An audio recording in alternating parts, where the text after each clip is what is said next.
Bom dia a todos. Vamos dar início à sessão de julgamento do dia 9 de junho de 2022 da 6ª Câmara Julgadora do TIT. Alerto a todos que essa sessão está sendo gravada e a gravação ficará disponível no YouTube, no canal do Tribunal, que é TIT-SP, TIT-SP. E também peço a todos que mantenham o microfone no mudo enquanto não estiverem falando, para evitar ruídos e microfonia. Começo formalmente a sessão, verificando o quórum de presença dos integrantes da Câmara no EPAT.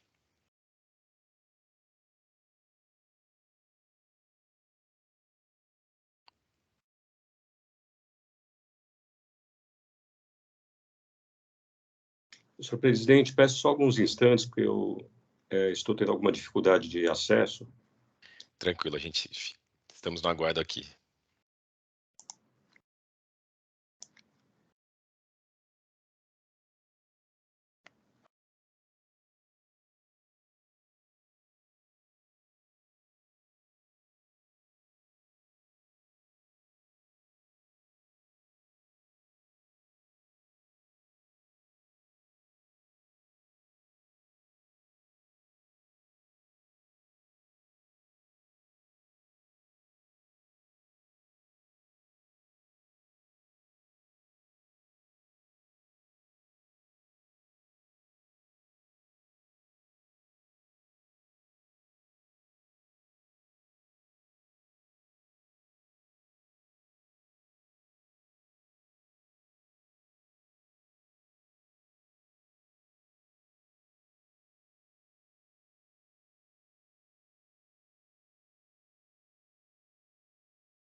Bom, então todos confirmaram presença.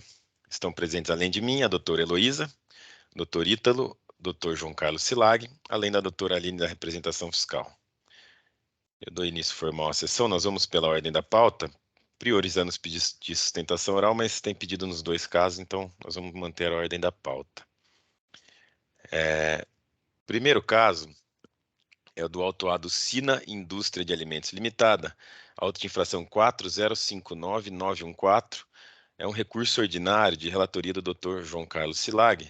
Nós temos dois pedidos de sustentação oral. O primeiro é o do Dr. Vitor Mauad, sustentando em nome dele mesmo. E o segundo é o da doutora Beatriz Marisa Bessa Rodrigues, já se encontra aqui presente. Doutora Beatriz, bom dia. Bom dia, doutor, tudo bem? Eu não vou fazer a sustentação oral do caso, eu só pedi o link para acompanhamento do julgamento, tudo bem? Tudo bem, perfeito. Então, teremos só a sustentação oral do Dr. Vitor Mauad. Eu passo a palavra, então, para o Dr. João Carlos Silag, o relator, para a leitura do relatório, e depois a gente parte para a sustentação oral. Por favor. Obrigado, senhor presidente. Bom dia a todos. Vou apresentar inicialmente o relatório, que é sucinto. Tratam-se de diversos recursos ordinários apresentados pela autuada e por parte dos devedores solidários, que foram arrolados 21, porém apenas parte deles apresenta recurso ordinário, que são, então, além da autuada, os solidários Nemra Abdul Massi, FAS Empreendimentos em Incorporação Limitada, Modena Agropecuária Incorporação e Empreendimentos Imobiliários Limitada, FN Assessoria Empresarial Limitada, Maria de Fátima Butara Ferreira Abdul Massi, Simon Nemer Ferreira Abdul Massi, Andréa Ferreira Abdul Massi, João Choite Caco, Marcel Rodrigues Ferraz, Maurício Trovo Benedito, Ineide Maria de Souza, Dario Aprígio da Silva, Marcílio Mendes Ferreira, Dalhari Financial S.A., Dordives S.A., Roverde S.A., Megistes S.A.,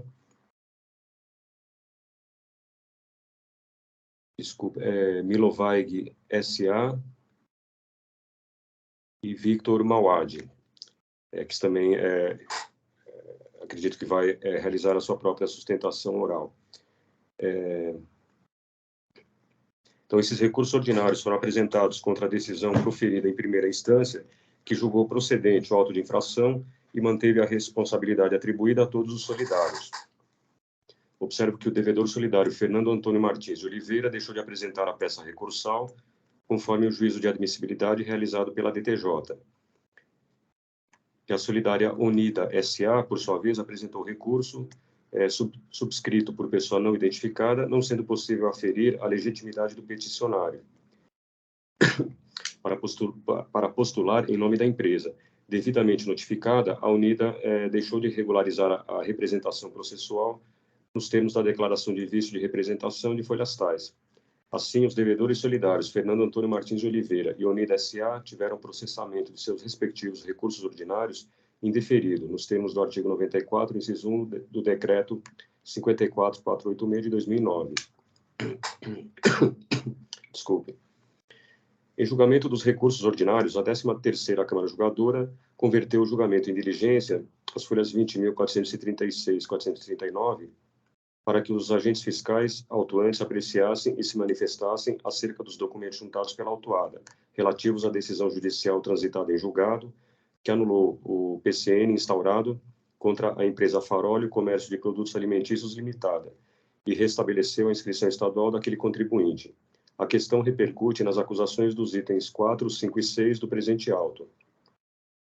Em manifestação fiscal de folhas 20.444, foi declarado que as acusações fiscais pertinentes aos itens 4, 5 e 6 do auto não foram lastreadas simplesmente pela inatividade da empresa Farolio, mas sim pela comprovação de simulação de operações envolvendo emissão de documentos fiscais e operações que nunca ocorreram de fato na forma descrita. Em parecer da referida diligência, a representação fiscal determinou a diligência dos autos à Procuradoria-Geral do Estado para que esta, em colaboração, fornecesse esclarecimentos a respeito da existência, natureza jurídica e objeto de suposta ação judicial ajuizada pela empresa, tida como interposta, Farolio, e juntasse aos presentes autos a integralidade da referida ação judicial. Em retorno dos autos, a representação fiscal ponderou que, embora a ação judicial transitada em julgado tenha, abre aspas, determinado o restabelecimento da inscrição estadual cassada, pois a Fazenda Estadual deixou de comprovar a existência de processo administrativo prévio para apuração das irregularidades fiscais, fecha aspas, o acórdão havia consignado que a Fazenda Estadual não estava impedida de uma futura apuração dos fatos para eventual cassação da inscrição estadual da empresa Farolio, desde que assegurados a ampla defesa e o contraditório. Diante de tal ressalva, a representação fiscal diligenciou os autos ADEAT para que fosse esclarecido se, após o trânsito em julgado da ação judicial, houve a adoção de medidas objetivando nova apuração dos fatos. Conforme o despacho da Delegacia Regional Tributária da Capital, as folhas 20.704, foi elaborado um novo procedimento administrativo de constatação de nulidade de inscrição, PCN, da empresa Farolio, encontrando-se a empresa com a situação cadastral nula. A representação fiscal propugna pelo desprovimento dos recursos ordinários. Foram juntados memoriais pelos solidários Victor Mauad e João Choiticaco. Em julgamento pela 2ª Câmara Julgadora, em sessão de 3 de novembro de 2020, foi realizada a sustentação oral pelos representantes da autuada e do solidário João Choiticaco, além de Victor Mauad, que sustentou pessoalmente suas razões, tendo o processo retornado ao juiz relator. Foram juntados memoriais novamente pelo solidário João Choiticaco e, em nova sessão da 2ª Câmara Julgadora, o processo saiu em vista para 2 juízes integrantes do colegiado. Findo o mandato, sem que a decisão tenha sido proferida, o processo foi redistribuído aleatoriamente nos termos do parágrafo 1º, artigo 27 do Regimento Interno do Tribunal de Impostos e Taxas, cabendo a mim relatar o processo e proferir o voto. Então, este é o relatório. Obrigado, doutor Silag, pela leitura do relatório. Então, passo a palavra para o doutor Victor Mauad para a sustentação oral. Bom dia, Igreja Câmara, ilustres julgadores, outra representação fiscal, nobres colegas que acompanham o julgado. Eu acredito que o doutor Ítalo, o doutor Sislag e o doutor Paulo já participaram de vários julgamentos já desses processos da Sina, conhecem bem o caso. Eu tenho dúvidas se a doutora Heloísa já participou, conhece o caso. A senhora conhece, doutora, o caso? Já participou do jogo? Eu acho que já participamos juntos na antiga 14ª, não foi, Heloísa? Não chegamos, que eu me recorde, não chegamos a julgar, mas eu conheço o caso. Ah, ok. E que eu trabalho na assistência do Tite, então a gente acaba, Só para no âmbito administrativo, acaba examinando alguma coisa. Agradeço. É só para não precisar ser muito específico de prova a prova, eu acho que a turma, então, já conhece bem o caso. Meu nome é Vitor Mauad, eu sou advogado desde 1994.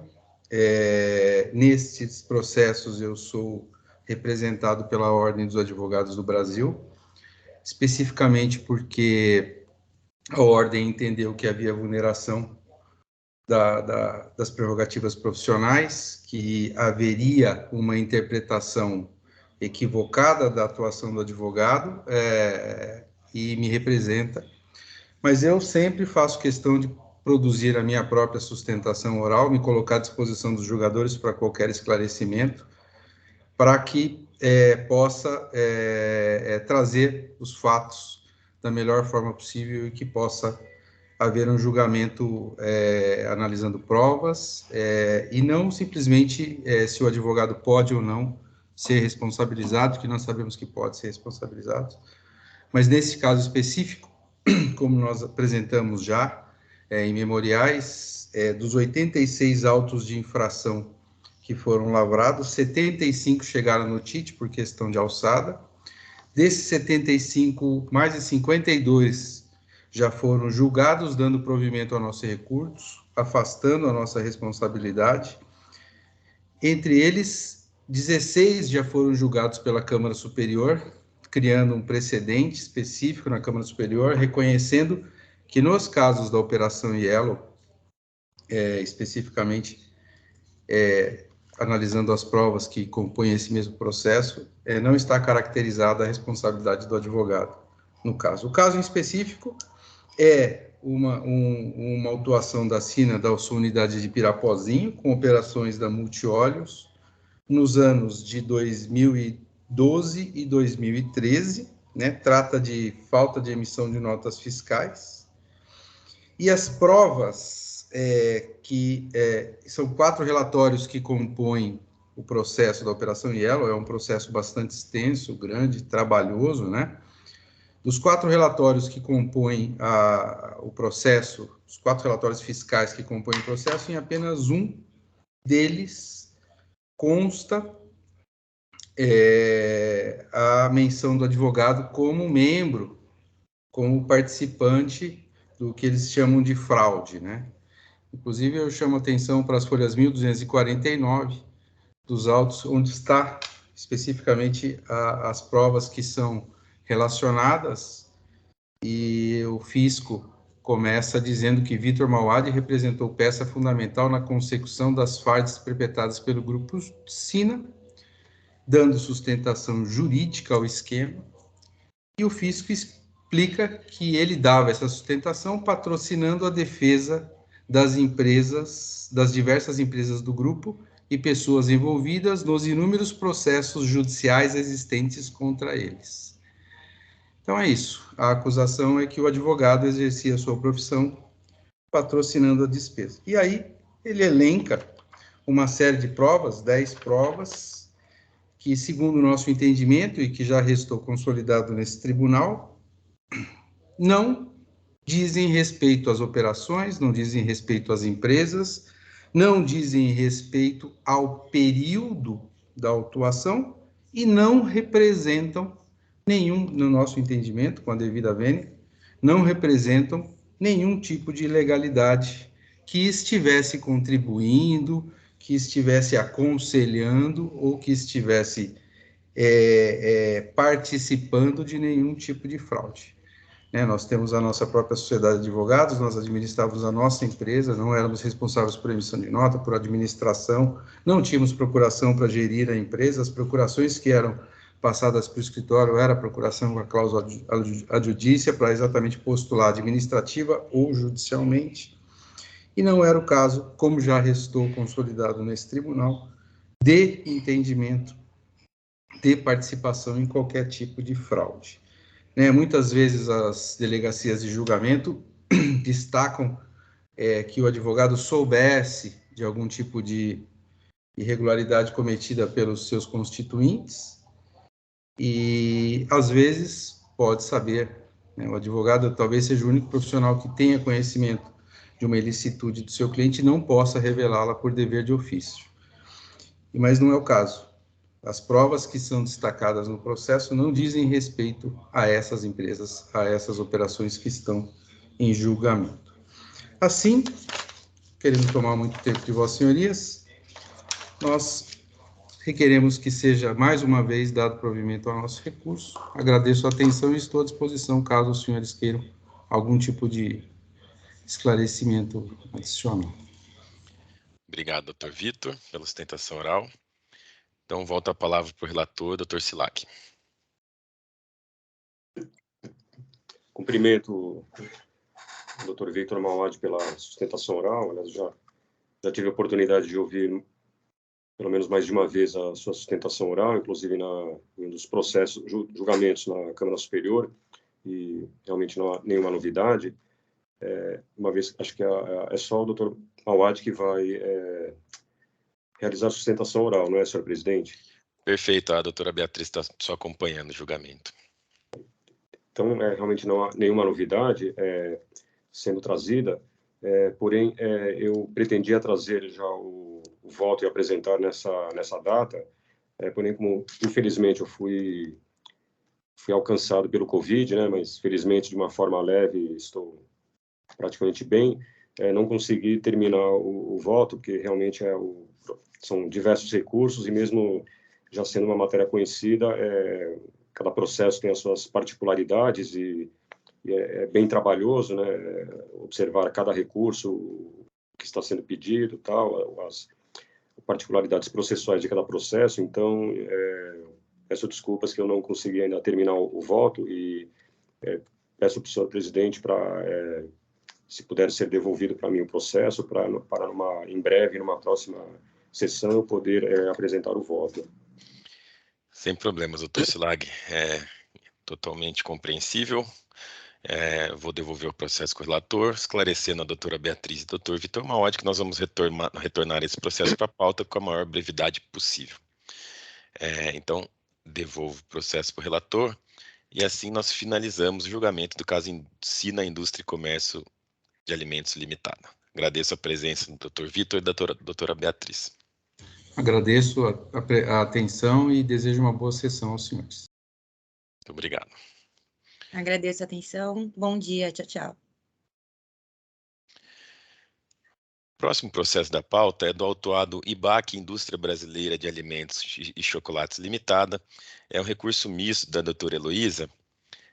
Antes da gente colocar esse processo para julgamento, esclareço que é uma petição nos autos pedindo o adiamento em razão da doutora Renata, se eu não me engano, também ter contraído Covid, que estava falando disso agora há pouco, né? Voltou a pegar em todo mundo. Há um pedido de adiamento da sessão, e a doutora Daniela se encontra aqui presente. Doutora Daniela, a nossa Câmara segue o entendimento de que quando há mais de um advogado habilitado nos autos, a gente prossegue com a sessão. Então, é até bom que a senhora está aqui presente, que aí eu vi que a senhora também já está habilitada.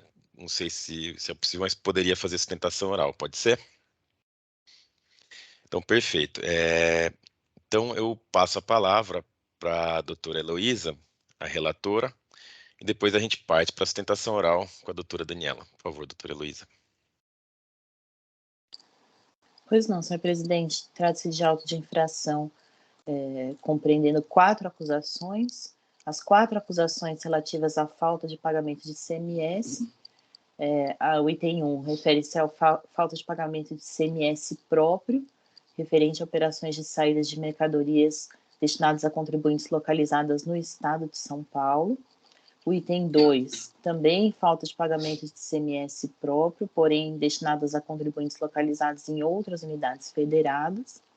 O item 3, igualmente, falta de pagamento de ICMS próprio em operações de saída de mercadorias destinadas a contribuintes em outras unidades federadas, sendo que a diferença entre os dois itens refere-se à foi segregado, né? Foram segregadas as operações de exercício de 2014 e 2015. E, finalmente, o item 4 falta de pagamento de ICMS devido por substituição tributária, referente a operações de saída de mercadorias destinadas a contribuintes localizados no estado de São Paulo. Todos os 4 itens partem da mesma acusação de que teria havido erro na apuração da base de cálculo pela falta de inclusão da receita de cobrada a título de royalties, no caso aqui dos franqueados do grupo econômico ao qual pertence a autuada.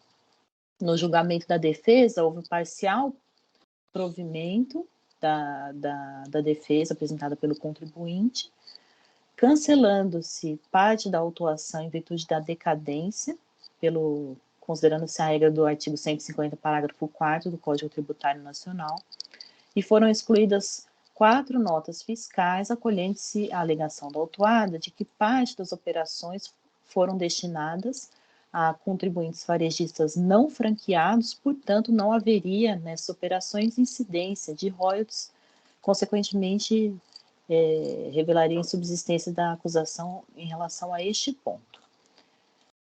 E, bom, a autuada interpôs recurso ordinário, houve parecer em recurso de ofício também. Acredito que seja o suficiente agora para a sustentação oral. Obrigado, doutora Heloísa. Passo a palavra, então, para a doutora Daniela para a sustentação oral. Bom dia a todos.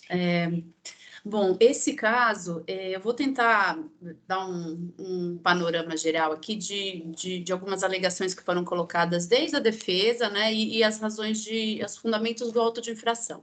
Na verdade, o auto de infração ele foi lavrado com base em algumas premissas, que era o seguinte: como as empresas pertencem ao mesmo grupo econômico, e que haveria, na época, né, uma identidade até de endereço entre a IBAC, que é a indústria, né, e a franqueadora, que é a Cacau Show, haveria aí uma unicidade de não só de endereço, mas administrativa, financeira e tudo mais. Então, a premissa que ele assume para autuar é de que a IBAC, como indústria, né, ela fabrica os produtos da Cacau Show, por estar no mesmo grupo econômico, receberia algum tipo de receita por conta dos royalties pagos pelos franqueados, né?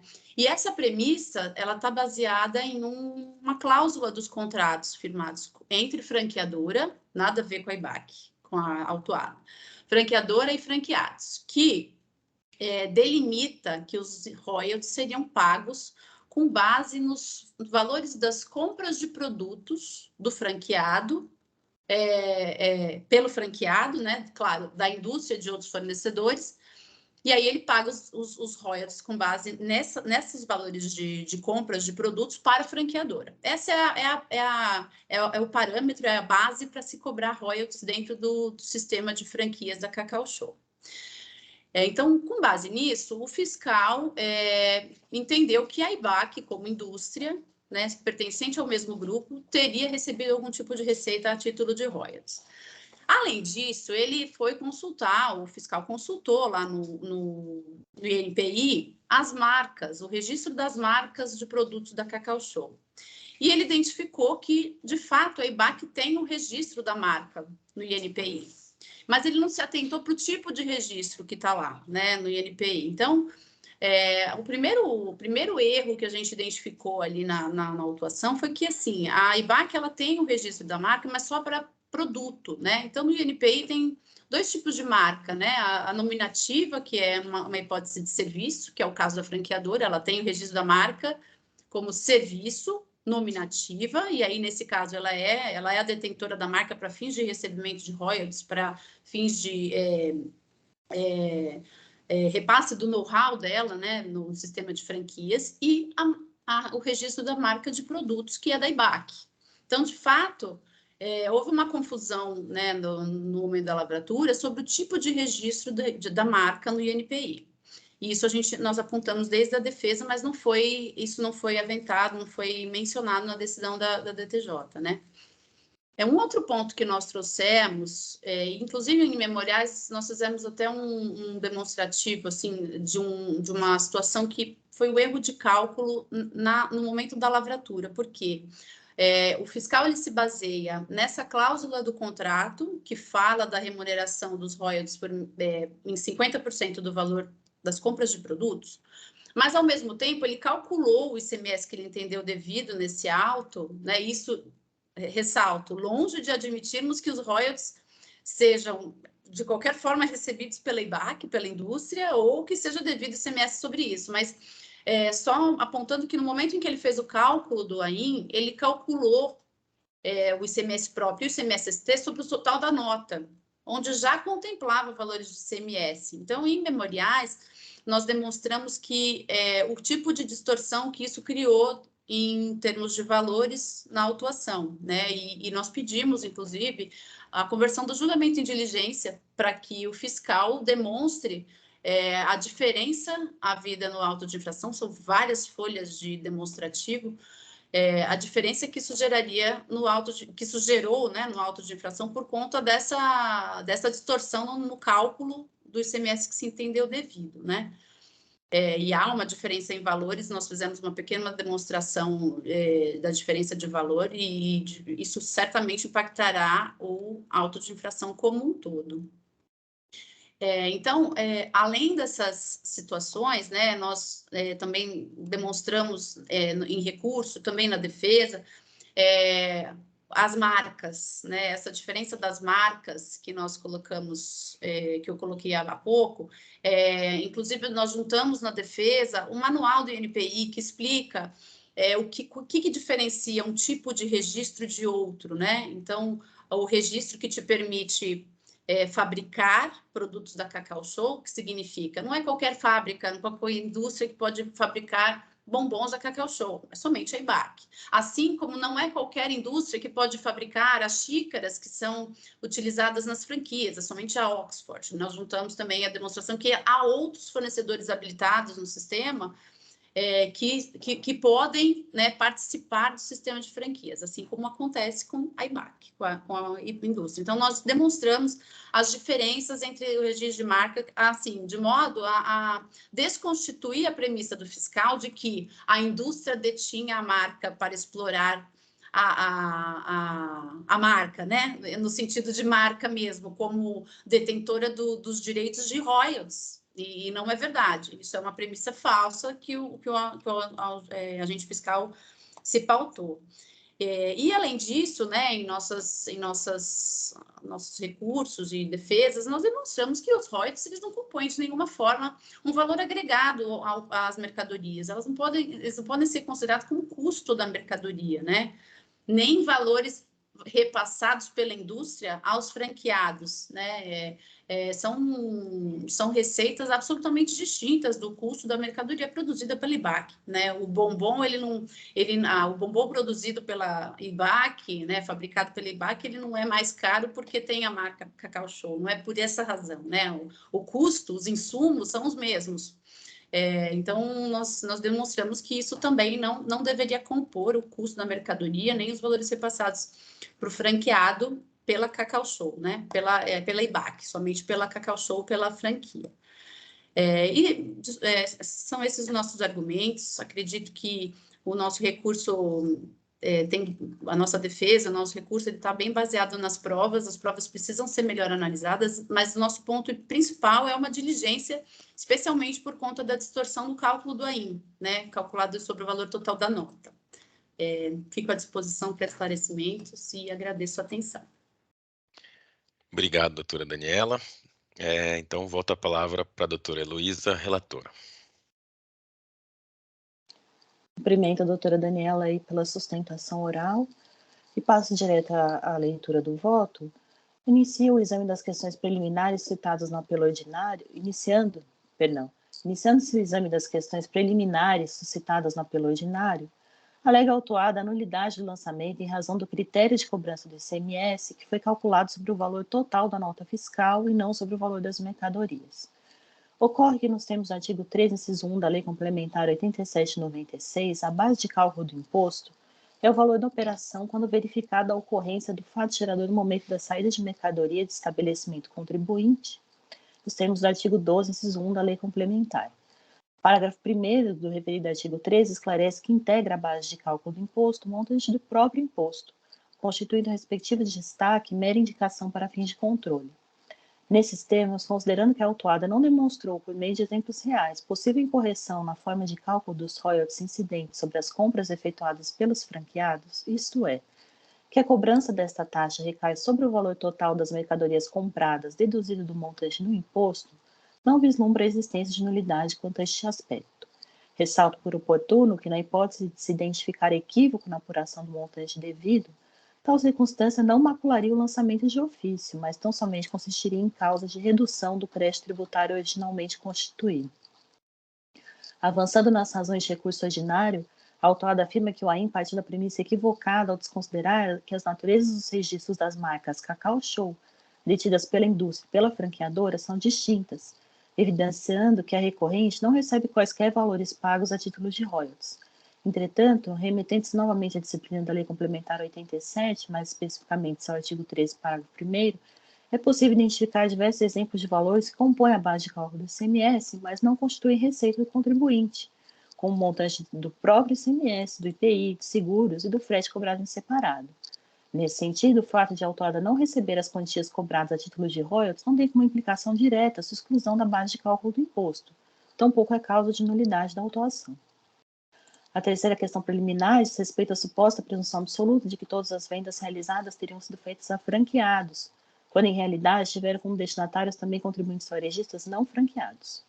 Neste ponto, a autuada postula que o julgamento seja convertido em diligência ao afre-autuante para a indicação dos adquirentes não franqueados, com a consequente exclusão das respectivas operações da presente exigência.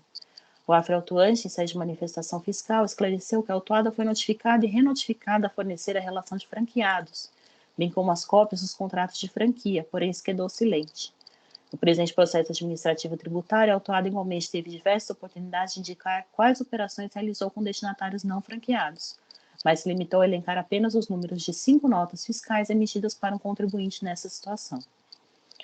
Assim sendo, entendo que não cabe a este órgão de julgamento transferir o ônus do contribuinte de comprovar suas alegações para outra parte. A quarta preliminar refere-se à alegada ausência de vinculação entre os contratos de franquia e as notas fiscais de venda, pois os contratos são firmados entre franqueador e pessoas físicas, enquanto as vendas têm como destinatárias pessoas jurídicas. Aduz a autuada que a exigência de ICMS recai sobre notas fiscais emitidas contra pessoas jurídicas que não figuram nos contratos de franquia, e que a decisão recorrida não teria tecido qualquer consideração acerca desta matéria, portanto seria nula. Não obstante as considerações postas no parágrafo supra, constata-se que o julgador fiscal efetivamente tangenciou a questão ao afirmar que não foram trazidos aos autos elementos que demonstrassem, ao menos a título de exemplo, como incide a taxa de franquia em uma operação de venda de produtos a franqueados. Ressalta-se, ademais, que o julgador não está obrigado a responder a todas as questões suscitadas pelas partes, quando já tem encontrado motivo suficiente para proferir a decisão, devendo enfrentar tão somente aquelas capazes de infirmar suas conclusões. Por essas razões, não vislumbra a existência de vício no julgamento da defesa. Ainda neste ensejo, desafia a mínima razoabilidade a asseverar que os contratos de franquia são firmados apenas com pessoas físicas, tendo em vista que no exemplo do contrato anexado aos autos, a cláusula 2.3 determina que o franqueado se compromete a constituir empresa franqueada em até 60 dias, contados a partir da assinatura do contrato, que assumirá automaticamente, conjunto e solidariamente com o franqueado e com o respectivo fiador, todas as obrigações e deveres contratuais previstos no instrumento. Aliás, nada mais natural que a atividade empresarial seja desenvolvida por uma pessoa jurídica.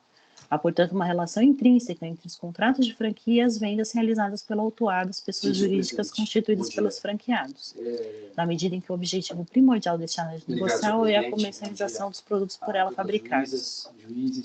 Prosseguindo no julgamento do apelo ordinário, sustenta o contribuinte que o lançamento seria nulo, uma vez que o contrato do franqueado teria sido obtido de forma ilícita e não foi juntada aos autos cópia da OSF emitida ao franqueador para exibição do referido contrato.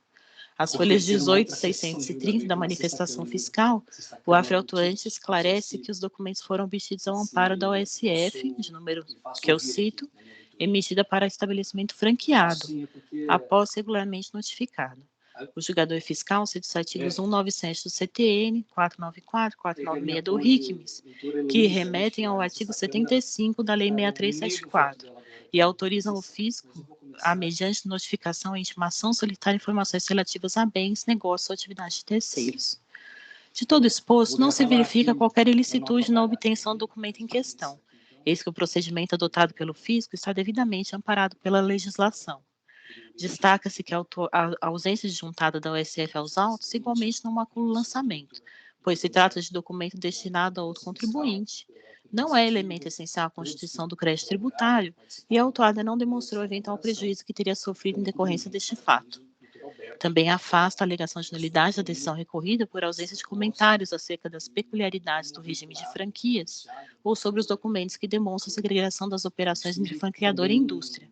Consoante já exposto no parágrafo 27 desse voto, o julgador não é obrigado a tecer comentários sobre todos os argumentos apresentados pelas partes. Concluir em sentido diverso daquele postulado pelo contribuinte tampouco caracteriza a vício da decisão. No mais, entendo que a referência à operação mista, no exceto do julgamento de primeira instância, teve como objetivo demonstrar qual foi o racional empregado no decísio, não ocasionando sua nulidade. Muito embora tenha se superado as questões preliminares relativas à suposta nulidade do ainda da decisão recorrida nos termos expostos supra, verifico que a recorrente suscitou diversos questionamentos acerca dos critérios e dos pressupostos adotados no trabalho fiscal, que não puderam ser devidamente esclarecidos, tendo em vista que a autuada não atendeu às notificações emitidas durante a fase de fiscalização. No presente processo administrativo, o contribuinte reiteradamente reforça esses pontos, porém deixa de apresentar o suporte documental para sua devida comprovação. Ainda que seja seu ônus fazer prova das referidas alegações, inclusive nos momentos previstos na Lei 13.457 de 2009, entendo que a instrução do processo com esclarecimentos e documentos adicionais é necessária antes de se adentrar à análise do mérito. Por essas razões, e à luz do quanto disposto no artigo 2º, parágrafo 1º da Lei 13.457 de 2009, propõe a conversão do julgamento em diligência para que a autuada, no prazo de 30 dias, forneça os seguintes esclarecimentos, devidamente comprovados por meio de documentos que atestem a veracidade de suas declarações. 1. Considerando que a autuada alega que ao menos parte das vendas objeto da presente autuação foram destinadas a varejistas não franqueados, apontar nos demonstrativos elaborados pelo fisco quais são essas operações. Em resposta, deve ser elaborada uma planilha contendo as seguintes colunas: chave de acesso da NFE, número da NFE, data de emissão, CNPJ do destinatário, razão social do destinatário, UF, CFOP, valor da NFE e base de cálculo do ICMS. Considerando que a autuada afirma que a exigência de ICMS toma por base notas fiscais emitidas contra pessoas jurídicas que sequer figuram nos contratos de franquia, elucidar quem é o responsável pelo pagamento da taxa mensal de franquia royalties, que corresponde a 50% do valor das compras de produtos feitas pelos franqueados do fornecedor IBAC. Se a pessoa física que assina o contrato de franquia ou a pessoa jurídica que deve ser constituída. Considerando que a autuada alega que o critério de cobrança do ICMS calculado sobre o valor total da nota fiscal está incorreto, explicar de que forma é calculada a taxa mensal de franquia royalties, que corresponde a 50% do valor das compras feitas da IBAC. Apresentar exemplos reais de quais valores compõem a base de cálculo da taxa.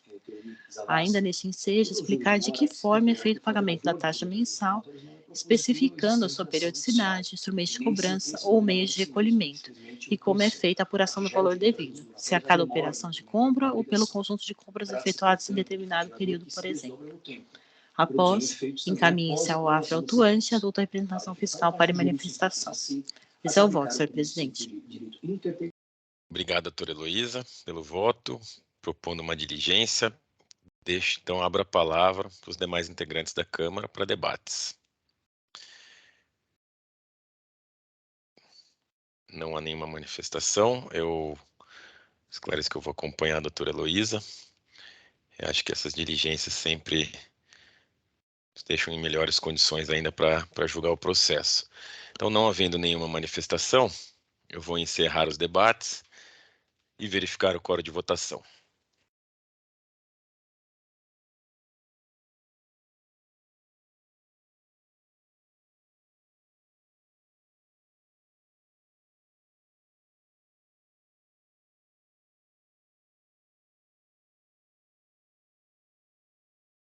Todos confirmaram presença, eu inicio votação.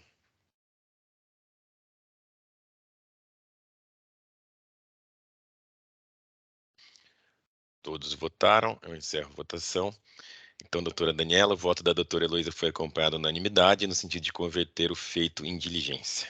Agradeço a presença no dia de hoje. Obrigada. Tchau, tchau. Bom dia a todos. Bom dia. E assim encerramos o julgamento do caso IBAC Indústria Brasileira de Alimentos e Chocolates Limitada.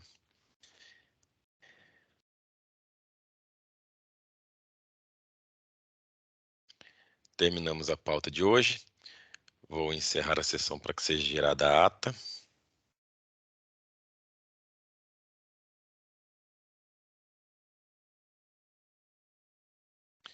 Ata gerada. Então, agradeço a presença de todos e encerro a sessão de julgamento, dia 9 de junho de 2022, da 6ª Câmara Julgadora do TIT. Peço, por favor, ao Jailson que encerre a gravação.